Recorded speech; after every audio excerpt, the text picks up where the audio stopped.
Hey there, and welcome back to English Sprout TV. I'm Alex. And I'm Emma. Thanks for joining us today. So, Emma, what time did you wake up this morning? Oh, today I woke up at the crack of dawn, like around 5:30, way too early. Wow, 5:30. That is early, but you know what? You just used a perfect time expression, the crack of dawn. I did? I was just complaining about being tired. Well, that's exactly how we learn naturally. In today's episode, we're going to explore time expressions in English, specifically words and phrases we use for the morning, the afternoon, and the night. By the end of this conversation, you'll know how to talk about any part of the day like a native speaker. Yes, we're going to cover everything from sunrise to sunset and beyond.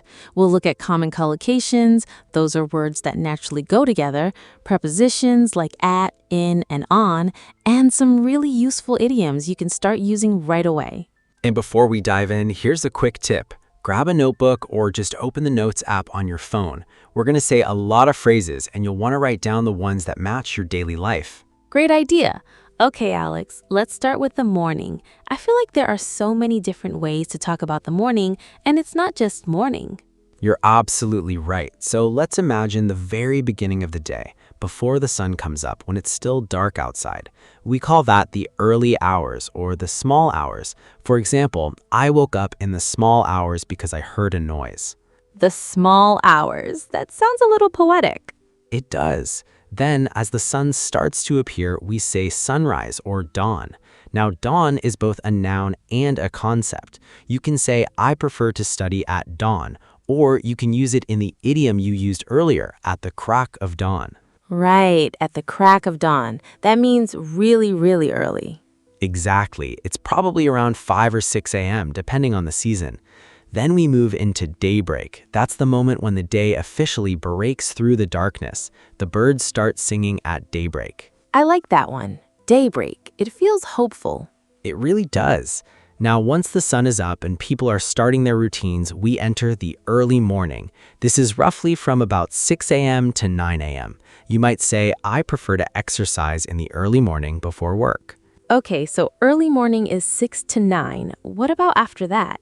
After 9 and before noon, a lot of people say mid-morning. So if you have a snack at 10:30, that's a mid-morning snack. Or if your energy drops, you have a mid-morning slump. Oh, I definitely know the mid-morning slump. That's when I need my second cup of coffee. Same here. Now let's talk about the word noon. Noon is 12 p.m., midday. But here's something interesting. We say at noon, not in noon. Remember that preposition. At noon. Got it. And what about midday? Is that the same? Very similar. Midday is a broader period, roughly from 11 a.m. to 1 p.m. So you can say, I prefer to eat my main meal at midday, or the sun is strongest on midday. Okay, so let me recap the morning quickly. We have the small hours, dawn, daybreak, early morning, mid-morning, and then midday or noon. Perfect. And don't forget sunrise and the crack of dawn for those really early moments. Great. Now let's move into the afternoon. This is where I sometimes get confused because afternoon feels like a long stretch of time. It is. Generally, the afternoon runs from noon until about 5 or 6 p.m., depending on when the sun sets. But we break it into pieces. Right after lunch, say 1 to 3 p.m., we often call that the early afternoon. So if I have a meeting at 2 p.m., it's in the early afternoon. Exactly. Then from about 3 p.m. to 5 p.m., many people say late afternoon. For example, I prefer to take a walk in the late afternoon when it's cooler. Late afternoon. That makes sense. And what about that time when the sun is starting to go down, but it's not quite evening yet? You're thinking of late afternoon blending into evening, but there's a beautiful word for the late part of the day. Twilight. That's the soft light after the sun goes down, but before it gets completely dark. There's also dusk, which is very similar. The streetlights come on at dusk. Dusk. That's such a gentle word. So dusk is basically the end of the afternoon and the beginning of the evening? Yes, you could say that. Dusk is the transition, and the opposite of dawn is sunset or sundown. Sundown is a little more old-fashioned or poetic, but you'll still hear it. Let's meet back here by sundown. I love these. So we have early afternoon, late afternoon, twilight, dusk, and sunset. It's like painting with words. That's a great way to put it. Now let's shift fully into the evening and night. Once the sun has set and the sky is dark, we enter the evening. Evening is generally from about 6 p.m. to 9 p.m., though it depends on culture and season. Right. In some countries, dinner at 9 p.m. is totally normal, so their evening starts later. Exactly. Within the evening, we might say early evening for 6 to 7 p.m. and late evening for 9 to 11 p.m. Then after 11 or midnight, we enter the night. And midnight is 12 a.m., right? Yes, midnight is the middle of the night, 12 a.m. And just like noon, we say at midnight, not in midnight. For example, the new year starts at midnight. At midnight. Okay, I'm noticing a pattern here. Specific times use at. You're catching on. We'll get to prepositions in a minute, but first, let's talk about the deep night. After midnight, say from 1 a.m. to 3 a.m., we sometimes call that the dead of night. It sounds a little dramatic, but it means the darkest, quietest part. I received a call in the dead of night. Oh, that does sound dramatic, like a mystery movie. Exactly. And if someone stays up very late working or studying, we say they're burning the midnight oil. That's a classic idiom. Burning the midnight oil. I've heard that one. It means working late into the night. Right. And if you stay up until the sun comes up again, you're pulling an all-nighter. Students often pull all-nighters before exams. I've done that before. Not fun, but memorable. Now, let's talk about those prepositions because this is where a lot of English learners make small mistakes. We use in for general parts of the day. So in the morning, in the afternoon, in the evening. In the morning, in the afternoon, in the evening. But wait, when we say night, it changes. We say at night, not in the night. Well, actually, in the night exists, but it sounds poetic or literary. In everyday conversation, we say at night. For example, I prefer to study at night. Why is it different? That seems unfair. I know, English is full of little exceptions. There's no perfect rule, but here's a helpful trick. In is for daytime periods, morning, afternoon, evening. At is for night and specific times. So at night, at noon, at midnight, at 5 o'clock. Okay, so in the morning, in the afternoon, in the evening, but at night. Exactly. And if you want to be more specific about a part of the day, you can use on, but only when there's an adjective before it. For example, on Monday morning, or on a cold winter night, or on a sunny afternoon. Oh, so in the morning, but on Monday morning, because Monday makes it specific. You got it. That's a really important distinction.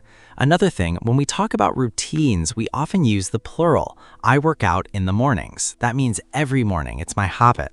Right, in the mornings, plural. That's a great tip. What about by, like by the time? Great question. By means a deadline. I need to finish this by noon, or please send the email by the end of the day. And the end of the day is another useful expression. It means roughly 5 or 6 p.m. when work finishes. What about around or about, like I'll call you around 3 p.m.? Yes, around, about, and roughly all mean approximately. They're perfect when you don't want to be too exact. I'll meet you around sunset, or I woke up at about 7 a.m. That's so useful. Native speakers use around and about all the time, right? All the time. Being too exact can sound robotic. I will arrive at 4:52 p.m. That's strange unless it's a train schedule. Instead, we say I'll be there around 5. Okay, let me test myself. What if I want to say I eat breakfast at 8 a.m. every day? You could say I usually have breakfast at 8 in the morning, or simply I have breakfast at 8 a.m. And if I want to say I feel tired after lunch? You might say I always feel sleepy in the early afternoon. Perfect. And if I study until very late? I was burning the midnight oil last night, or I studied late into the night. Late into the night. That's a nice phrase too. Yes, into the night means continuing past the expected time. The party went on into the night, or we talked into the night. I really like how expressive English is with time. It's not just numbers. That's exactly the point. Native speakers don't just say 8:30, they say 8:30 in the morning or 8:30 at night, or the wee hours of the morning. It adds color and feeling. The wee hours. I haven't heard that one. Oh, the wee hours means the very early morning, like 1 a.m. to 4 a.m. I stayed up until the wee hours finishing that project. So wee means small. Exactly. The small hours, the wee hours, same idea. And here's another one, high noon. That means exactly 12 p.m., but it has a dramatic feeling, like an old Western movie. The showdown happened at high noon. These are so vivid. What about expressions for being on time or late? Great transition. If you arrive exactly on time, you can say on the dot or sharp. The meeting starts at 9 a.m. sharp, or I arrived at 8 on the dot. On the dot, like a clock hitting the exact minute. Exactly. If you're slightly early, you might say you're ahead of time. If you're slightly late, you're running behind or running late. Sorry, I'm running a little behind this morning. And if you're very late? You might say you're late as usual if it's a habit, or fashionably late if it's a party and you want to be funny. But for work, just stick to I apologize for being late. Good advice. Now, let's help our listeners practice. Can you give us a quick challenge? Sure. Here's what I want you to do. Pause this video and think about your typical day. Write down 3 sentences using the expressions we just learned. For example, I wake up at the crack of dawn, I feel most productive in the early afternoon, and I never burn the midnight oil because I love my sleep. That's a great challenge. And here's another idea. In the comments below, tell us what time of day you prefer to study English. Do you study in the morning, in the afternoon, or at night? Use one of the new expressions we taught you today. Yes, please do that. We read every comment and we love seeing you practice. Now, before we finish, let's do a quick recap of everything we covered. Let's do it. Morning expressions. We have the small hours, the wee hours, dawn, daybreak, sunrise, the crack of dawn, early morning, and mid-morning. For the middle of the day, noon, midday, early afternoon, and late afternoon. For evening and night, twilight, dusk, sunset, sundown, evening, late evening, night, midnight, the dead of night, and the idiom burning the midnight oil. And for prepositions, in the morning, in the afternoon, in the evening, but at night, at noon, and at midnight. Use on when there's a specific day or adjective, like on Monday morning, or on a rainy afternoon. Plus those bonus phrases on the dot, sharp, around, about, by, into the night, and running late. That's a lot of useful language in one conversation. It really is. And remember, you don't need to memorize all of these today. Pick 5 that fit your life and start using them. That's how fluency grows, one expression at a time. Beautifully said, Emma. Okay, English Sprout TV family, that's all for today's episode. If you enjoyed this conversation, please hit the like button and subscribe to our channel. We post new English lessons every single day.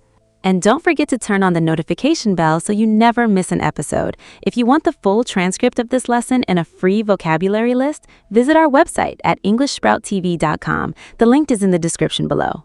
Thanks again for spending this time with us. Whether you're listening in the early morning, during your lunch break, or late at night, we appreciate you. Keep learning, keep speaking, and remember, every small step takes you closer to fluency. See you in the next episode. Bye for now. Take care, everyone.